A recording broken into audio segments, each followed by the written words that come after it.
Hello buddies, hope all of you are doing well. Welcome to the platform of Civil Buddies, a platform by the aspirant for the aspirant. अपन ने last video में maths and reasoning के सारे questions ख़त्म कर लिए थे। आज reading comprehension के साथ अपन आए हैं। आज सिर्फ 10 क्वेश्चन करेंगे रीडिंग कॉम्प्रिहेंशन के, लेकिन देखेंगे इनको सॉल्व कैसे करना है, खुद को किस तरीके से काम रखना है और कैसे रीडिंग कॉम्प्रिहेंशन में अपन को आगे बढ़ना है। सिर्फ 10 ही क्वेश्चन है, छोटे छोटे देखते हैं, ठीक है। पहला क्वेश्चन आपके सामने है रीडिंग कॉम्प्रिहेंशन का, 2015 के सी सेट के पेपर के अपन कॉम्प्रिहेंशन अब सॉल्व करेंगे, ठीक है। तो मैं रीड करता हूँ। Human history abounds in claim and theories confirming the right of governing to a few select citizens, exclusion of the many is justified on the ground of that human beings may be rightfully segregated for the good for society and viability of the political process. Okay, पूछ क्या रहा है, which one of the following statement is least essential as a part of the argument of the above passage. अभी question क्या बोल रहा है, सबसे पहले उनको क्वेश्चन समझना चाहिए। अबव पैसेज में जो आर्ग्यूमेंट दे रखा है और ये आर्ग्यूमेंट किसके ऊपर है, अपन हिंदी का पढ़ेंगे, फिर मैं आपको डिटेल में समझाऊंगा कि कैसे अपन वो पैसेज के ऊपर आंसर पे आना होता है, ठीक है। तो अब ये जो आर्ग्यूमेंट इसके ऊपर बोल रहा है, इस आर्ग्यूमेंट में लीस्ट इसेंशियल है कि सबसे कम जो है न्यूनतम आवश्यक कौन सा है, ठीक है। अब अपन हिंदी में पढ़ते हैं एक बार। मानव इतिहास ऐसे दावों और सिद्धांतों से भरा पड़ा है जो शासन करने का अधिकार केवल कुछ चुनिंदा नागरिकों तक सीमित रखते हैं। अधिकांश लोगों को इसमें शामिल न करना इस आधार पर अनुचित ठहराया गया है कि मानव को समाज की भलाई और राजनीतिक प्रक्रिया की व्यवहार्यता के लिए न्यायसंगत रूप से पृथक्कृत किया जा सकता है। यानी कि मानव कुछ लोगों को अपन शासन में ले सकते हैं और कुछ लोगों को अपन शासन में नहीं ले सकते। उसका आधार इस पैसेज में क्या बताया है, समाज की भलाई और राजनीतिक प्रक्रिया की व्यवहार्यता के लिए न्यायसंगत रूप से पृथक किया जा सकता है। On the ground that human beings में be rightful segregated for the good society and the viability of the political process, ठीक है। ओके, सो अब ये क्या बोल रहा है यहाँ पर, निम्नलिखित कथनों में से कौन सा एक उपर्युक्त परिच्छेद में जो युक्ति आर्गुमेंट है कि अंश के रूप में न्यूनतम आवश्यक है, यानी कि कम से कम लीस्ट एसेंशियल अपन पढ़ते हैं, मानव उसे प्रभावित करने वाली बाह्य वस्तु को नियंत्रण पाने का प्रयास करता है। ऐसा कुछ है क्या इस पैसेज में, अभी अपन देखते हैं। समाज में अधिमानव और अवमानव समूहन होते हैं। सार्वजनीन नागरिक भागीदारी में अपवाद पूरे तंत्र की क्षमता के लिए सहायक है। देखते हैं। शासन करने में यह मान्यता निहित है कि हमें अलग अलग व्यक्तियों की क्षमताओं को असमानताएं अलग अलग होती है। इंग्लिश में पढ़ते हैं। Man seeks control over external things affecting him, ठीक है। In society there were super and sub human beings, expectation to universal citizen participation and conducive to systemic efficiency। देखते हैं। Governing implies recognition of disparities in individual capacities, ठीक है। अब अपन एक normal दिमाग से करेंगे, तो नॉर्मल दिमाग से इसका सबसे सही आंसर जो लगता है मेरे को वो होगा डी। नॉर्मल दिमाग से अगर अपन सोचेंगे तो इसका आंसर अपन क्या करेंगे, डी। लेकिन नहीं, अगर ये क्वेश्चन ये पूछता कि ये बताओ कि इसका सबसे सही निहितार्थ कौन सा है, सबसे परफेक्ट एग्जाम्पल कौन सा है, इसे अपन आगे देखेंगे कि सबसे परफेक्ट क्या है, तब अपन डी करते तो अपना आंसर सही होता। लेकिन यहाँ पर क्या पेच खेला यूपीएससी ने, बोला न्यूनतम आवश्यक, यानी कि जो इस पैसेज में दूर दूर तक भी समझ में नहीं आ रहा हो। तो पहला ऑप्शन देखो, मानव उसे प्रभावित करने वाली बाह्य वस्तुओं को नियंत्रण पाने का प्रयास करता है, ऐसा पूरे पैसेज में कहीं भी नहीं बोला गया है। और क्वेश्चन यही बोल रहा था कि सबसे न्यूनतम किसकी आवश्यकता है, तो सबसे न्यूनतम किसकी आवश्यकता है, इसकी। यही है जो इसके फेवर में नहीं है, बाकी सब के सब इसके फेवर में। देखो, सुपर ह्यूमन, सब ह्यूमन वाला, एक्सपेक्टेशन और यूनिवर्सल सिटीजन पार्टिसिपेशन वाला, इन सिस्टमेटिक इफिशिएंसी की बात आ गई, यानी कि कुछ लोग इफिशिएंट होते हैं, कुछ लोग इफिशिएंट नहीं होते हैं। तो सबसे कम इसेंशियल कौन सा है, ए है इसका आंसर। वैसे अगर नॉर्मल क्वेश्चन होता तो इसका आंसर डी होता, नॉर्मल क्वेश्चन नहीं है इसलिए इसका आंसर क्या है, ए है। ऐसे बहुत कम रेयर केस में ऐसा क्वेश्चन होता है, जो 2015 का पहला ही क्वेश्चन था इसी सेट का, ठीक है। दूसरा क्वेश्चन देखते हैं। ये प्रोसेस ऐसा ही रहेगा, देखिए सी सेट पढ़ने का, ये जो कॉम्प्रिहेंशन अपन पढ़ रहे हैं, ये पढ़ने का प्रोसेस ऐसा ही रहेगा। पहले मैं इंग्लिश में पढ़ूंगा, फिर मैं हिंदी में पढ़ूंगा, फिर मैं एक बार ऑप्शनल पढ़ूंगा दोनों लैंग्वेज में, फिर अपन उसको समझेंगे, तो इसमें थोड़ा टाइम लगेगा, इसलिए 10 ही क्वेश्चन रखे हैं। 10 10 10 करके 3 वीडियोज़ अपन बनाएंगे कॉम्प्रिहेंशन के। 3 वीडियोज़ में आपको समझ में आ जाएगा कि कॉम्प्रिहेंशन अपन कैसे किस तरीके से अपन कर सकते हैं। फिर मैं एक वीडियो बनाऊंगा जिसमें अपन रीडिंग एफिशिएंसी के बारे में पढ़ेंगे कि रीडिंग किस तरीके से बेहतर कर सकते हैं अपन, कि अपनी रीडिंग स्पीड कैसे बढ़े, अपन को किस तरीके से पढ़ना चाहिए कि अपनी रीडिंग बढ़ जाए। ठीक है, तो ये सब अपन देखेंगे आने वाले समय में होपफुली। ठीक है, अब पढ़ते हैं इसमें।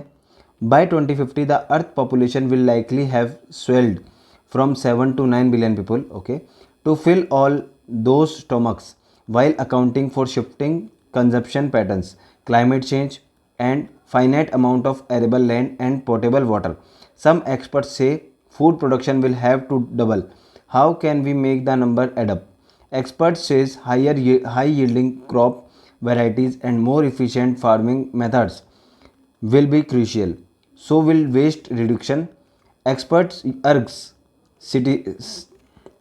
cities to reclaim nutrients and water from waste streams and preserve farmland.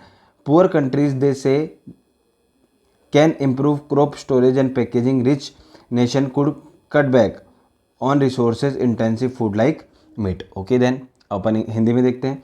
वर्ष 2050 तक पृथ्वी पर जनसंख्या संभावित रूप से 7 अरब बिलियन से बढ़कर 9 अरब बिलियन हो चुकी होगी। उन सबका पेट भरने के लिए उपभोग के बदलते हुए प्रतिरूपों, जलवायु परिवर्तन और कृषि योग्य भूमि तथा पेयजल की सीमित मात्रा को ध्यान में रखते हुए कुछ विशेषज्ञों का कहना है कि खाद्य उत्पादन दोगुना करना पड़ेगा हमें।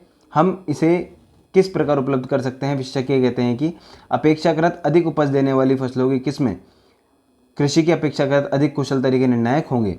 ठीक है, इसी प्रकार संसाधनों को कम से कम व्यर्थ जाने देना भी निर्णायक होगा। विशेषज्ञों का आग्रह है कि नगरों की अवशिष्ट जलधाराओं से पोषक तत्वों और जल को पुनः प्राप्त किए जाने एवं कृषि भूमि का संरक्षण करे। वे कहते हैं कि निर्धन राष्ट्र अपने फसल भंडारण और पैकेजिंग में सुधार कर सकते हैं और समृद्ध राष्ट्र मांस जैसे संसाधन सघन खादों में कटौती कर सकते हैं। अब सबसे पहले देखिए पैसेज आपको सॉल्व करना कैसे होता है। अब अपन ने दोनों पैसेज पढ़ लिए, एक हिंदी में और एक इंग्लिश में। अपन को पैसेज में समझ में क्या आया? पैसेज में समझ में आ रहा है कि पॉपुलेशन बढ़ रही है। पॉपुलेशन बढ़ रही है तो इसमें प्रॉब्लम क्या हो जाएगी? खाद्य सुरक्षा की प्रॉब्लम हो जाएगी, फूड सिक्योरिटी की प्रॉब्लम हो जाएगी। अगर उसकी प्रॉब्लम हो जाएगी तो कुछ ना कुछ का सॉल्यूशन दे रखा है। उस सॉल्यूशन के बाद उन्होंने किसी हिदायत दे रखी है, एडवाइस दे रखी है, किसके लिए? गरीब राष्ट्रों के लिए एडवाइस दे रखी है। ठीक है, अब इतना से इस पैसेज के अंदर है, ये 4 लाइन है, बाकी सारी रामायण है। ठीक है, अब अपन पढ़ते हैं। क्वेश्चन क्या पूछ रहा है? निम्नलिखित कथनों से कौन सा उपयुक्त पैसेज का सर्वोत्तम सारांश है?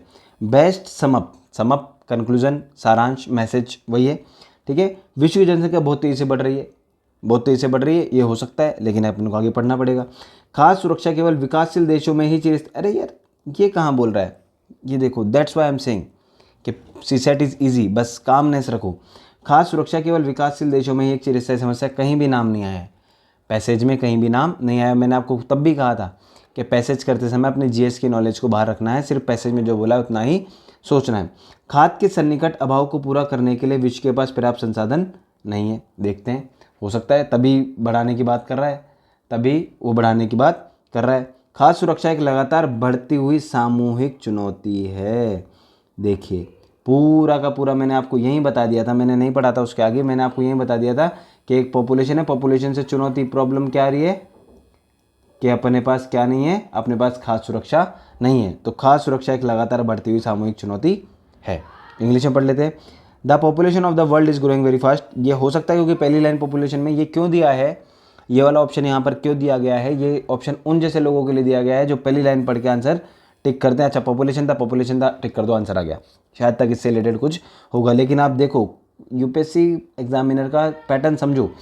अगर उसको पॉपुलेशन में से आंसर देना होता तो बाकी में भी पॉपुलेशन होता, बाकी किसी भी ऑप्शन में पॉपुलेशन नहीं है, तो पॉपुलेशन तो आंसर होने की संभावना बहुत कम होगी, क्योंकि वो कन्फ्यूज़ करेगा फूड सिक्योरिटी, फूड में और फूड सिक्योरिटी में। ठीक है, so that's why we are choosing our answer D. Food security is increasingly a collective challenge. जैसे जैसे पॉपुलेशन बढ़ेगी वैसे वैसे क्या बढ़ेगा? खाद्य सुरक्षा का संकट बढ़ेगा। और ज़रूरी नहीं है कि सिर्फ डेवलपिंग कंट्रीज़ के ऊपर बढ़ेगा, नहीं, वो सबके ऊपर बढ़ेगा, जहाँ जहाँ क्या बढ़ेगी, जहाँ जहाँ पॉपुलेशन बढ़ेगी। अब अपन आप ऐसे दिमाग लगा सकते हो कि यार पॉपुलेशन तो डेवलपिंग कंट्रीज़ में बढ़ती है तो दिक्कत भी डेवलपिंग कंट्रीज़ में होगी। नहीं भाई, ये आपको पैसेज में नहीं बोला है तो आपको उसके इर्द गिर्द नहीं सोचना है, आपको सिर्फ पैसेज के दरमियान ही सोचना है कि पैसेज के अंदर क्या दे रखा है। ओके, 2 पैसेज पढ़ लिए बहुत ईजी वे में, ऐसे पढ़ते रहेंगे अपन धीरे धीरे। अभी देखिए छोटा सा पैसेज है, क्या है, पूर्वधारणा। बोला था आपको पूर्वधारणा के अपन क्वेश्चन कर जाएंगे, तो अपन फिर कोई सा ही पूर्वधारणा है, पूर्वधारणा अपन निकाल पाएंगे। पूर्वधारणा होती क्या है, सबसे पहले समझो। पूर्वधारणा का मतलब मान लो आज की डेट में मैं कुछ ये वाला पैराग्राफ मैंने आज की डेट में लिखा, आज की डेट में मैंने लिख लिया।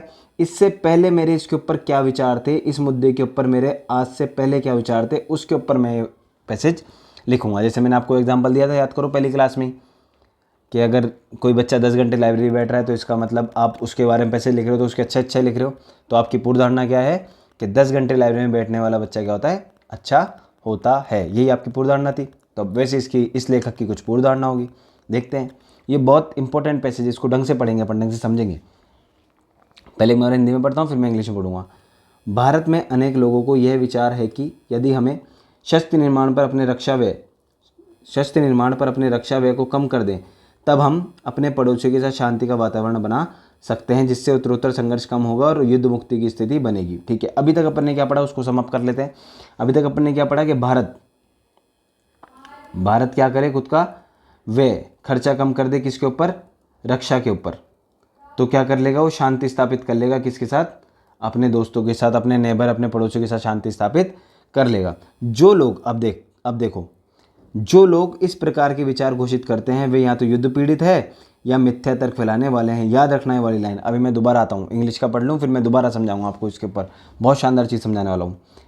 Many people in India feel that if we cut our defense expenditure on weapon building, we can create a climate of peace with our neighbors, subsequently reducing the conflict or creating a no-war situation. Okay? People who proclaim such ideas are either victims of war और the propagators of the false argument. यानी कि ये लेखक की बात नहीं है, जो ऊपर ये जो कह रहा है ये सारा का सारा शब्द लेखक के नहीं है। लेखक किसी को कटाक्ष कर रहा है कि जो ऐसी बात बोलते हैं वो कौन है, वो या तो खुद युद्ध से पीड़ित है या फिर उनका क्या है, मिथ्या तर्क देते हैं, यानी कि झूठे वादे करते हैं कि नहीं ऐसा कुछ नहीं है। तो लेखक किसके पक्ष में बात कर रहा है, आप खुद बताओ बिना ऑप्शन देखे। पूर्वधारणा क्या है लेखक की, लेखक चाहता है कि अपन अपने उसके ऊपर खर्च करें, रक्षा व्यय के ऊपर अपन को खर्च करना चाहिए। मेरे को समझ में आ रहा है ये चीज़, आपको भी समझ में आएगी जब आप 307 क्वेश्चन प्रैक्टिस कर लोगे, जब आप पूरे पैसेज प्रैक्टिस कर लोगे तब आपको भी समझ में आएगा। अपन को कोशिश यही करनी है कि पूरा पैसेज अपने दिमाग में छप जाए। पढ़ते पढ़ते अपन एक समरी साइड में बना लेंगे, हर पैसेज के अपन एक समरी साइड में बनाएंगे। अब आप बोलोगे टाइम इशू है, टाइम इशू बिल्कुल नहीं आएगा, क्योंकि मैंने आपको बताया है कि पूरे के पूरे 80 क्वेश्चन अपन को अटैम्प्ट नहीं करना है, अपन को अटैम्प्ट करना है लिमिटेड, जिससे अपना काम हो जाए। तो 50 40 50 के अकॉर्डिंग अपन को अटैम्प्ट करना है। तो अपन टाइम, अगर अपना क्वेश्चन अटैम्प्ट आधा हो गया तो अपना टाइम क्या हो गया, डबल हो गया। टाइम की कभी भी आपको कमी नहीं आएगी अगर आप इस तरीके से करोगे। मैथ्स रीजनिंग में ज़्यादा टाइम नहीं लोगे अगर आप सीख के जाओगे। ठीक है, देखते हैं। तो अब इसमें अपन ने सिनॉप्सिस बना लिया, अपन को पता चल रहा है लेखक फेवर में है, रक्षा व्यय के फेवर में है। तो अब ऑप्शन पढ़ लेते हैं। हमारी शस्त्र प्रणालियों के निर्माण में हमारे पड़ोसी हमारे विरुद्ध युद्ध के लिए उत्तेजित हुए। हमारे शस्त्र निर्माण से हमारे विरुद्ध युद्ध के लिए उत्तेजित हुए। देखते हैं, हम शस्त्र निर्माण पर जितना अधिक व्यय करेंगे हमारे पड़ोस के साथ सशस्त्र संघर्ष होने की संभावना उतनी ही कम होगी। देखते हैं, हो सकता है। राष्ट्रीय सुरक्षा के लिए यह आवश्यक है कि हमारे पास अत्याधुनिक शस्त्र प्रणाली हो। ये एकदम परफेक्ट बात है in the context of GS, but यहाँ पर इस पैसेज के कंटेक्स्ट में वाली बात नहीं है, अत्याधुनिक हथियार वाली बात कहीं भी नहीं है। यही पकड़ना है sir buddies, you have to find that page. आप टिक कर आते इसको, अगर वहाँ होते तो आप इसको टिक करके आ जाते, लेकिन नहीं। सीखो, भारत में अनेक लोगों को विश्वास है कि हम शस्त्र निर्माण में अपने संसाधनों का अपव्यय कर रहे हैं। अब ये देखो, अगर अपन ने इस लाइन को ढंग से नहीं पढ़ा होता, जो लास्ट लाइन थी, मैं इसको हाईलाइट करता हूँ रेस करके, जो ये लास्ट लाइन थी, अगर अपन ने इसको ढंग से हाईलाइट करके नहीं पढ़ा होता तो 101% वो सारे लोग जो सीसेट को नॉर्मल लेते हैं वो इसको टिक करके आ जाते। लेकिन ये वर्ड्स जो है, ये जो वर्ड्स है, ये वर्ड्स लेखक के नहीं हैं यार, लेखक के नहीं हैं ये वर्ड्स, लेखक के नहीं है। ये लेखक उनके ऊपर कटाक्ष कर रहा है। तो लेखक का वर्ड्स क्या हो सकता है इसमें, ये देखिए, ए क्यों नहीं होगा। हम शस्त्र प्रणालियों के निर्माण में हमारे पड़ोसी हमारे विरुद्ध युद्ध के लिए उत्तेजित होते हैं। ये लाइन कहीं भी पैसेज में नहीं है और ये लेखक के विचार के एंटी है। लेखक बोल रहा है कि हमारे को करना चाहिए और अगर ये लाइन अगर लेखक लिख देगा तो लेखक मना करेगा। जब हमारे रक्षा व्यय करने से पड़ोसी उत्तेजित हो रहा है तो लेखक फिर मना कर देगा कि मत करो यार, है ना। तो ये कॉन्ट्राडक्टरी है, इसलिए ए भी आंसर इसका नहीं होगा। इसका आंसर क्या होगा? B for boy. आप हमेशा पैसेज सॉल्व करते हुए चारों ऑप्शन में पूछो। जैसे मैंने आपको एक पैसेज अभी लास्ट वाले वीडियो में सॉल्व कराया था, उसमें आपको बोला था कि चारों ऑप्शन से पूछो कि आप आंसर क्यों नहीं हो, आप आंसर क्यों नहीं हो। अगर आप ढूंढ पा रहे होगे आंसर क्यों नहीं होगा तो आप 101% एकदम परफेक्ट आंसर पे पहुँचोगे। आपको किसी आंसर की नीड नहीं होगी, आप खुद एक आंसर की हो। परफेक्ट चीज़ है। पूछो उनसे, ऑप्शन से पूछो कि आप आंसर में क्यों नहीं हो भाई, तो खुद बताएगा। जैसे ये इसने बताया कि मेरे में अत्याधुनिक शस्त्र प्रणाली है इसलिए मैं नहीं हूँ। इसने बताया कि मैं लेखक का विचार ही नहीं हूँ। इसने बताया कि मैं एंटी हूँ, जो लेखक सोच रहा है उसके तो विरुद्ध हूँ मैं सेंटेंस। तो लेखक क्या सोच रहा है? लेखक ये सोच रहा है हम शस्त्र निर्माण पर जितना अधिक व्यय करेंगे हमारे पड़ोसी के साथ सशस्त्र संघर्ष की संभावना उतनी ही कम होगी, जैसे नॉर्थ कोरिया की है। अब देख लो, ठीक है। अब इंग्लिश में भी बताता हूँ आपको। Building the weapon systems by us has incite our neighbors to wages war against us? No. It is necessary to have state of art weapon system to national security? No. Many people of India believe that we are wasting our resources on the weapon building? No. Answer is B. The greater spending on the weapon building by us would lessen the possibility of armed conflict with our neighbors. Okay. So by that we have covered 3 pages now. मेरे को पता है बहुत समय लग रहा है, लेकिन करना ऐसे ही है, धीरे धीरे दोनों चीज़ पढ़नी पड़ेगी, दोनों हिंदी इंग्लिश दोनों पढ़ना पड़ेगा। फिर उसके बाद मेरे को आंसर तक आना पड़ेगा। एक एक चीज़ समझेंगे। शुरू में स्पीड धीरे होगी, कोई दिक्कत नहीं, होने दो, लेकिन अपन बाद तक स्पीड कवर कर लेंगे। बाद में अपन एक ही वीडियो में 15-15 पैसेज भी अपन सॉल्व करने की क्षमता रखेंगे, जब आपके पास क्या हो जाएगा? नॉलेज हो जाएगी। फिर अपन मैं डायरेक्ट पढ़ाऊँगा कि आप पढ़ो, आप भी साथ बैठ के, ठीक है। मैं हिंदी का पढ़ रहा हूँ, आप इंग्लिश का पढ़ो, ठीक है। विश्व की बाल मृत्यु में लगभग 5वां स्थान भारत का है। संख्या के आधार पर यह दुनिया में सर्वाधिक बाल मृत्यु है। अब ये समझ में आ गया आपको? पैसेज कहाँ के ऊपर है? बाल मृत्यु के ऊपर है। अब कुछ ना कुछ डाटे होंगे, कुछ आंकड़े होंगे, कुछ उसमें कमियाँ होगी, और कमी किसकी वजह से होगी ये बताया होगा, बस बात खत्म। लगभग 16 लाख प्रतिवर्ष, इनमें से आधे से अधिक के जीवन का प्रथम मास में मृत्यु हो जाती है। जैसे कि अधिकारियों का विश्वास है कि इसका कारण क्या है कि स्तनपान और प्रतिरक्षीकरण से संबंधित आधारभूत स्वास्थ्य आचरणों के प्रसार के लिए कदम नहीं उठाए गए हैं। कारण ये बहुत इंपॉर्टेंट है, क्योंकि क्या पता नीचे इससे पूछ ले, ठीक है। ओके, अब देखते हैं। साथ ही 2.6 करोड़ की विशाल धारणे योग्य जनसंख्या गर्भावस्था और प्रसव पश्चात के संकटपूर्ण समय के दौरान देखभाल से वंचित भी बनी रहती है। यानी कि प्रसव पश्चात संकटपूर्ण समय के दौरान देखभाल से वंचित बनी रहती है। यानी कि जो प्रेग्नेंट वीमन होती है वो जन्म देने के बाद जो सबसे संकटपूर्ण समय होता है उसमें क्या रहती है, उनकी उसमें उसकी देखभाल नहीं की जाती है। ये वाला क्वेश्चन, ये वाली लाइन वाला बोलना चाह रही है। इससे बाल विवाह का प्रचलन, युवतियों में अरक्तता, अनीमिया तथा किशोरावस्था की स्वच्छता पर विशेष ध्यान होना भी शामिल है, जो सभी बाल मृत्यु दर को प्रभावित करता है, ठीक है। अब इसमें 3 कारण बताएं। पहला पॉइंट, पहली लाइन क्या बोली थी अपन को? बाल मृत्यु है। बाल मृत्यु में भारत का स्थान ऊपर है। दूसरे में अपन को क्या आंकड़ा दिया, उससे अपन को मतलब नहीं है। तीसरे में अपन को क्या बोला? तीसरे में अपन को एक कारण दिया। वो पहला कारण क्या था? स्तनपान ना होना। चौथा कारण, चौथे लाइन में अपन को क्या बोला कि प्रसव के पश्चात, ये वाला प्रसव के पश्चात देखभाल नहीं होना। 5वां क्या बोला कि एनीमिया और किशोरावस्था की समझ नहीं होना। बाल विवाह कर देने से क्या होता है? किशोरावस्था की समझ नहीं होती। ये 3 कारण बताएं। समझ में आ गया? अब देखो, India accounts for nearly 5th of the world child death in terms of number. It is the highest in the world, nearly 16 lakh every year. Of these, more than half die first month of the life. Officials believe that the reason for this absence to stop the propagate basic health practice relating to breastfeeding and immunization.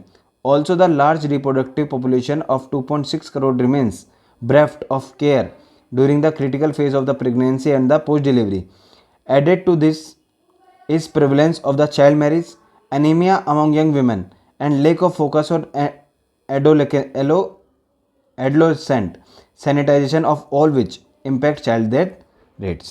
वही बात है, 3 point है, उस 3 उसके reason है। एक अपन ने मुद्दा उठाया, उसके अपन ने 3 रीज़न दिए। ऑब्वियस बात है, अब क्या पूछ लेगा अपन देख लेते हैं। क्या है? अनुमान, इन्फेरेंस। के अनुमान क्या लगाया गया है? अब अनुमान क्या होता है कि बच्चों की मृत्यु क्यों हो रही है, क्या अनुमान है? अब देखते हैं। बहुत से भारतीय निरक्षर है, इसलिए आधारभूत स्वास्थ्य आचरणों का मूल्य नहीं पहचानते। निरक्षर की बात यहाँ पर कहाँ गई भाई? निरक्षर की बात यहाँ कहाँ है? इलिटरेट की बात यहाँ कहाँ है? समझ में आ रहा है? जो पैसेज में है वही पढ़ना है। भारत की जनसंख्या अति विशाल है और केवल सरकार ही लोक व्यवस्था, अरे सरकार की तो बात ही नहीं गई, सरकार कहाँ से आ गई? मातृ स्वास्थ्य और बाल स्वास्थ्य सेवाओं को एकीकृत करने और सबको सुलभ कराने से इस समस्या को प्रभावी रूप से हल किया जा सकता है। गर्भधारण योग्य महिलाओं का पोषण बाल मृत्यु दर को प्रभावित कर सकता है। गर्भधारण योग्य महिलाओं का पोषण, अब देखो गर्भ योग्य धारण महिलाएं, देखो गौण कर दिया सेंटेंस को। अब समझो इस वाली बात को, समझो इस बात को समझो आप एकदम, बहुत प्यार से दोबारा से पढ़ो इस सेंटेंस को। गर्भधारण योग्य महिलाएं, अब यहाँ पे मसला ही चेंज कर दिया इसने मसला क्या कर दिया? गर्भधारण योग्य महिलाएं, यानी कि सिर्फ उन महिलाओं के ऊपर देखभाल करो जो गर्भधारण योग्य है। अरे भाई कलेश कराओगे, सिर्फ उनके ऊपर मैं ध्यान दूंगा जो प्रेग्नेंट हो सकती है, तो फिर जो प्रेग्नेंट नहीं हो सकती वो महिलाएं प्रोटेस्ट नहीं करेगी? क्या सेंटेंस है? We can not add that, okay, and UPSC can not accept that kind of sentence in the answer also, so that's why the answer is here C, according to passage only we have to think in the passage. 4 question complete, okay, let's discuss 5th question. पूछ क्या रहा है? उपयुक्त परिच्छेद में से संदर्भ निम्नलिखित कौन सा कथन सही है, यानी कि अकॉर्डिंग टू पैसेज। ये कौन सा टाइप है पैसेज का? According to passage. पढ़ते हैं। खाद्य पदार्थ उनको खाने वाले मनुष्यों की अपेक्षा अधिक यात्रा करते हैं। किराना भंडार और सुपर बाजार परिचित, प्रिजर्व्ड और प्रोसेस्ड यानी कि प्रसंस्कृत खाद्य पदार्थों से भरे पड़े हैं, तथापि प्राय उसे पर्यावरणीय खतरे भी बढ़ते हैं, जैसे लंबी दूरी तक खाद्य पदार्थों के परिवहन से होने वाले प्रदूषण, प्रसंस्करण और परिवहन के दौरान खाद्य पदार्थ का व्यर्थ जाना, वर्षा प्रचुर वनों का विनाश, पोषक अंश की कमी, परीक्षण और पैकेजिंग की बढ़ी हुई मांग। खाद्य असुरक्षा भी बढ़ जाती है क्योंकि ये उत्पाद उन क्षेत्रों से आते हैं जो अपनी जनसंख्या को उपयुक्त खाद्य पदार्थ नहीं खिला पाते हैं। ठीक है भाई, सिंपल सा सेंटेंस है, सिंपल सा पैसेज है। ये वाला भी इंग्लिश वाले पढ़ते हैं, फिर इसको एक्सप्लेन करते हैं। Food travel more than the people who eat them. Grocery stores and supermarkets are loaded with preserved and processed food. This however often lead to environmental threats such as pollution generated by long distance food transportation and wastage of the food during processing and transportation. Destruction of rainforest, reduce nutritional content, increase demand for preservative and packaging. Food insecurity also increase as the produce comes from the region from that not feeding their own population properly. क्या कहना चाह रहा है ये? यहाँ से बोल रहा है कि जो अपना फूड है, फूड ट्रैवलिंग की बात कर रहा है, ठीक है। फूड ट्रैवलिंग की बात करते करते इसने प्रोसेस फूड और प्रिजर्व फूड की बात कर रहा है, उससे होने वाले नुकसानों की बात कर रहा है, उससे होने वाले नुकसानों की बात कर रहा है कि उसके ऊपर इम्पैक्ट कहाँ कहाँ पड़ता है। इन्वायरमेंटल इम्पैक्ट पड़ रहा है, ठीक है, हमारी हेल्थ पर इम्पैक्ट पड़ रहा है, उसको प्रोसेस और प्रिजर्व करने के लिए जिन जिन चीज़ों की ज़रूरत होती है उन सब के ऊपर इफेक्ट पड़ रहा है। ये वाला पैसेज कहना चाह रहा है। क्षेत्रीय रूप से उगाए गए खाद्य पदार्थों का उपयोग करना और लंबी यात्रा में लाए गए खाद्य पदार्थों पर निर्भर न होना पर्यावरण व्यवहार का एक हिस्सा है। ऑब्वियस बात है। ये पहला पॉइंट क्या बोल रहा है कि जो रीजनल है, जैसे मान लो मैं आपको एग्जांपल देता हूँ, जैसे मान लो भारत में हो रहे मसाले, ये भारत है, भारत में हो रहे मसाले, और ये है अमेरिका, अमेरिका में भी हो रहे हैं मसाले। अब भारत का कोई इंसान भारत में हुए मसाले ना करके अमेरिका के मसाले खाना चाह रहा हो, अमेरिका के मसाले खाना चाह रहा हो, तो उस मसाले को कहाँ से कहाँ ट्रेवल करना पड़ेगा? अमेरिका से भारत उसको ट्रेवल करना पड़ेगा, जिसमें ये सारी की सारी समस्या आएगी। इन्वायरमेंट प्रॉब्लम आएगी, उसके पैकेजिंग की प्रॉब्लम आएगी, उसके प्रिजर्वेशन की प्रॉब्लम आएगी, उसकी प्रोडक्शन की प्रॉब्लम आएगी, और यहाँ पर क्या पता वो सस्टेन हो या नहीं हो, ये सारी की सारी प्रॉब्लम आएगी। तो उसका ही सोल्यूशन बोल रहा है। ये क्या बोल रहा है कि क्षेत्रीय रूप से उगाए जाने वाले खाद्य पदार्थों का उपयोग करना, यानी कि जो भारत में मसाले उग रहे हैं उनका उपयोग करना, और लंबी यात्रा से लाए गए खाद्य पदार्थों पर निर्भर न होना पर्यावरण अनुकूल व्यवहार का एक हिस्सा है। ऑब्वियस बात है, यही तो बोल रहा है पैसेज, और क्या बोल रहा है? खाद्य प्रसंस्करण प्रोसेसिंग उद्योग हमारे प्राकृतिक संसाधनों और रिसोर्सेज पर बोझ डालता है। सही बात है। अभी भी आपने बोला ना, देखो लकड़ी वाला कहाँ गया? रेन फॉरेस्ट, ये रहा rain forest, destruction of the rain forest प्राकृतिक संसाधनों पर बोझ डालता है। ऑब्वियस बात है, डालता है, ठीक है। तो इसका आंसर क्या हो गया? सी। इसका आंसर क्या हो गया? सी। ठीक है, 5 पैसेज अपने ख़त्म हो गए हैं। एक छठा बहुत बड़ा है ये वाला, छठा सातवां आठवां, अपन एक ये 9th पैसेज कहते हैं ये वाला। ठीक है, बहुत शानदार, इसमें कुछ सीखने को भी मिलेगा अपन को, नॉलेज है इसके अंदर। एक ये वाला करते हैं अपन। क्या बोल रहा है ये पैसेज, पढ़ता हूँ मैं आपके लिए। स्ट्रेच ऑफ केरोसिन, ग्रामीण पृष्ठभूमि पर सजाई गई अनेक वर्षों से विवाहित किंतु निसंतान दंपति गुलेरी और मानक की कहानी है। सबसे इम्पोर्टेंट वर्ड है निसंतान, कि उनके कोई भी बच्चा नहीं है। मानक की माँ खानदान के नाम को आगे जारी रखने तो एक पोता पाने के लिए तड़प रही है। क्या है यहाँ पर, दादी जी क्या बोल रही है कि मेरे को क्या दो, पोता दो। ठीक है, अतः गुलेरी की गैर मौजूदगी में उसका मानक पुनर्विवाह कर देती है। मानक का पुनर्विवाह हो जाता है। मानक जो कि अनिच्छुक और निष्क्रिय दर्शक बनाता रहता है, इस बीच उसका एक मित्र सूचित करता है कि गुलेरी के पति ने दूसरे विवाह की बात सुनकर अपने कपड़े पर केरोसिन डालकर आग लगा ली थी। यानी कि कोई मानक का दोस्त आता है, मानक के दोस्त मानक को बताता है कि गुलेरी ने अपने ऊपर केरोसिन डालकर आग लगा ली। किस बात पर, कि उसका पति दूसरी शादी कर रहा है। इससे मानक का दिल टूट गया और वह मुर्दा इंसान की तरह जीवन व्यतीत करने लगता है। जब उसकी दूसरी पत्नी से एक पुत्र को जन्म देती है तो मानक बच्चे को बहुत ही देर तक घूरता रहता है और फिर फूट पड़ता है और कहता है इसे यहाँ से दूर करो, इसमें केरोसिन की दुर्गंध आती है। समाज, क्रिटिकल इंडियन सोसाइटी। ठीक है, इंग्लिश में पढ़ लेता हूँ मैं आपके लिए। Set against a rural backdrop, stench of kerosene is the story of a couple Guleri and Manak who have been happily married for several years but do not have a child. Manak's mother desperate to have grandchild to carry on the family name. Hence, she gets Manak remarried in Guleri's absence.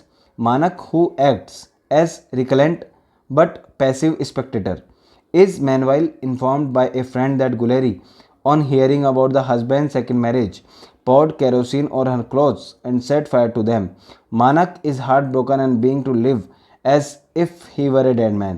When his second wife delivers a son, Manak stares at the child for a long time and bloods take him away. He strings of kerosene. ठीक है, you don't need a decent English, you don't need Shakespeare's English.